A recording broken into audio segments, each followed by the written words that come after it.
MTN News marching with a message. He was going to do big things,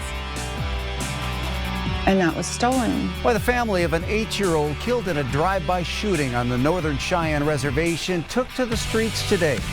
Also, no prison time in exchange for payments. I don't agree with no prison time. I do feel like he should go to prison, but I do feel like he owes the kids something. What the judge decided after an unusual offer in a deadly Billings DUI crash. The MTN News starts right now. From Montana's news leader, this is the MTN 10 o'clock news. Good evening and thanks for joining us tonight. I'm Russ Riesinger. A heartbroken community hit the streets in Lame Deer today, marching in honor of 8-year-old Marquez Ontiveros, who was shot and killed a year ago on the Northern Cheyenne Reservation. Family members say this march isn't just about remembering the boy, it's about demanding justice and change to prevent another tragedy like this. Our Vanessa Willardson has the story.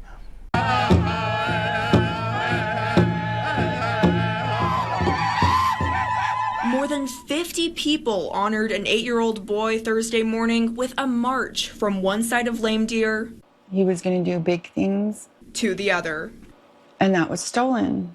They were walking in honor of young Marquez Amias Dion deputy Ontiveros, who was shot and killed last October. It's just this huge hole, a huge part of us missing. There will always be an empty seat. Now, a year later, Marquez's maternal grandmother, Michelle Shotgun, says the family is looking to the federal courts for a stronger form of justice. I feel abandoned by the federal government because they were there a lot for us in the beginning, from the very moment they were there. And then we haven't heard from them. Here at Northern Cheyenne Court, the shooter was sentenced to 4.5 years in prison. For this family, that sentence is not enough. That is not justice for him. You know, I don't know what that looks like, but 4.5 years is not it. The tribal court is limited on how long of a sentence they can give, and they did hand out the highest penalty. Now it's Shotgun's hope that once the 4.5 years are up, federal law will step in to enforce longer prison time.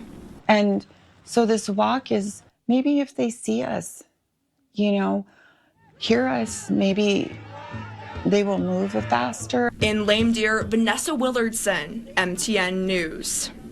Now, the FBI could still file charges in this case, but due to the government shutdown, officials tell us they're only focusing on national security and essential public safety questions for now. Meanwhile, a Billings man who killed a motorcyclist while driving drunk learned his sentence today. The crash took the life of a decorated U.S. Marine and father of 5 back in July of 2022 on Moult Road. But today, Kevin Welter's attorneys asked for no prison time in exchange for payments to the victim's family. Q2's David J. was in the courtroom. Judge Ashley Harada sentenced Kevin Welter to 20 years in the Montana State Prison with 10 suspended for vehicular homicide while under the influence in the death of Aaron Lertz in July of 2022. It's unprecedented because Welter's lawyers asked for no prison sentences in exchange for paying annuities to Lertz's surviving children. Money in exchange for taking a life, but only on the condition that he walks free here today. That is an incredibly alarming ultimatum, and it has absolutely no place in the criminal justice system. Judge Harada acknowledged that as she was being asked to allow for $250,000 per child to be considered as the best way to pay for his crime rather than put Welter in prison. Why would they bend me over a barrel and say, Judge, we have money, you can't put me in prison, or I'm not going to pay these poor children who have lost everything. But Welter's attorney continued to argue his case. What we're asking for is not beyond the payout. It is. The Rude case is not good precedent. Several of Lertz's family took the stand and spoke directly to the offer of money as restitution, including Aaron's mother. And because you have money, and doesn't mean that you can just pay your way out of what you have done.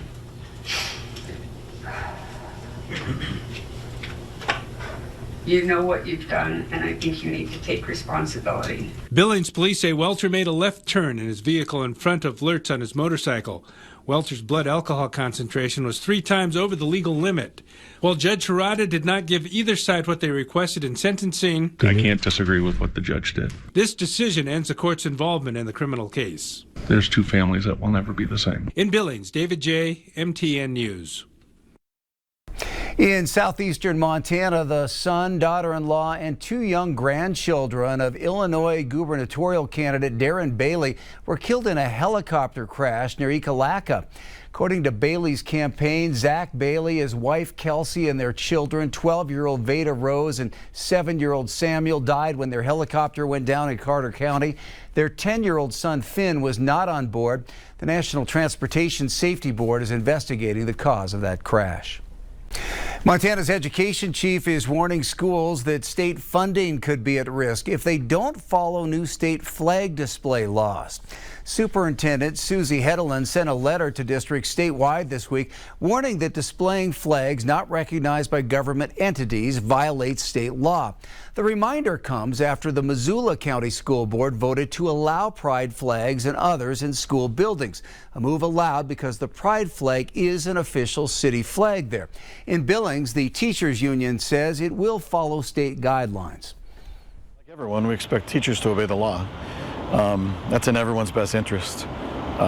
You know, if you don't like the law, then you have to elect people that make better laws. Hedeland warns state funding and accreditation depend on following state and federal law. Billings schools say they'll keep campuses safe, lawful, and supportive for all students.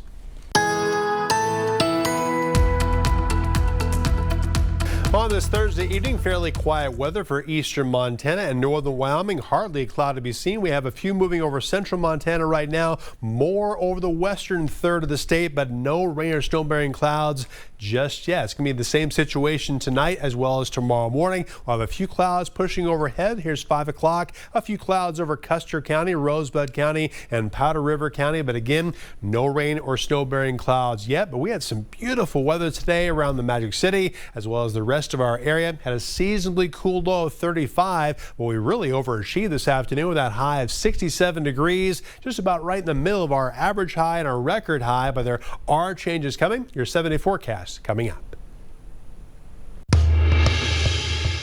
More than 30 people have been arrested in 2 criminal cases that are rocking the basketball world just as the NBA season tipped off this week.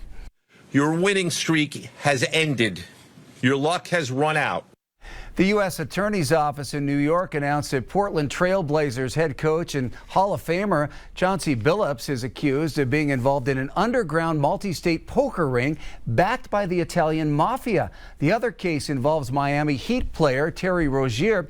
Prosecutors say this 2023 game is one of several where he tipped off others that he would fake an injury. Members of the group placed more than $200,000 in wagers on his under statistics. Rozier exited the game after just 9 minutes, and those bets paid out, generating tens of thousands of dollars.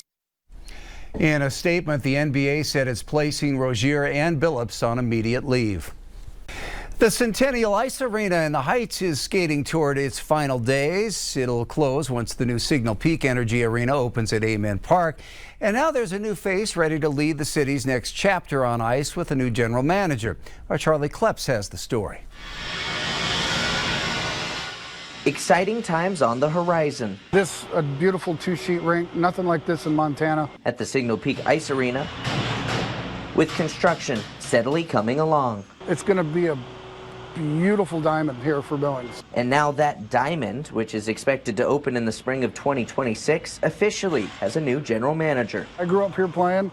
It's kind of nice being full fruition coming back. That's Billings Rays Jeff Bloomer, who has spent the last decade helping with professional hockey teams around the U.S., but first began right here at Metra, coaching junior programs like the Billings Bulls. I was an assistant coach for the Great Falls Americans, and then I got hired by the Bulls to be an assistant. All reasons why Bloomer is excited to improve conditions for the youth hockey program and confirming a junior team is coming back as well. This is going to be great, especially in this area with the soccer, the basketball. we've got the restaurants, we've got the hotels. It won't be long until those ice sport athletes get their chance to test out the new ice that will eventually be behind me here at the Signal Peak Energy Arena. But it does raise questions into the future of Centennial Ice Arena in the Billings Heights.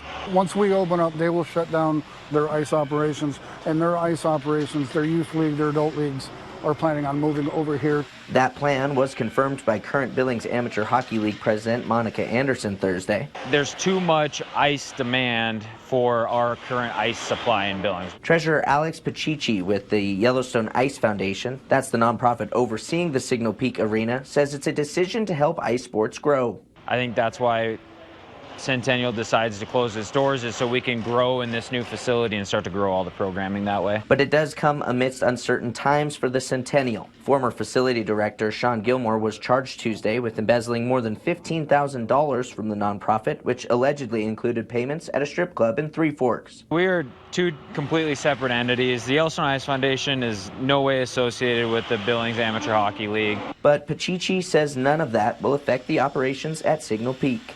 Solely focused on developing and operating Signal Peak Energy Arena, which we're standing in today. A facility adding to a growing community that remains full steam ahead. It's going to be good for us. It's going to be good for the town. It's going to be good for the state. In Billings, Charlie Kleps, MTN News.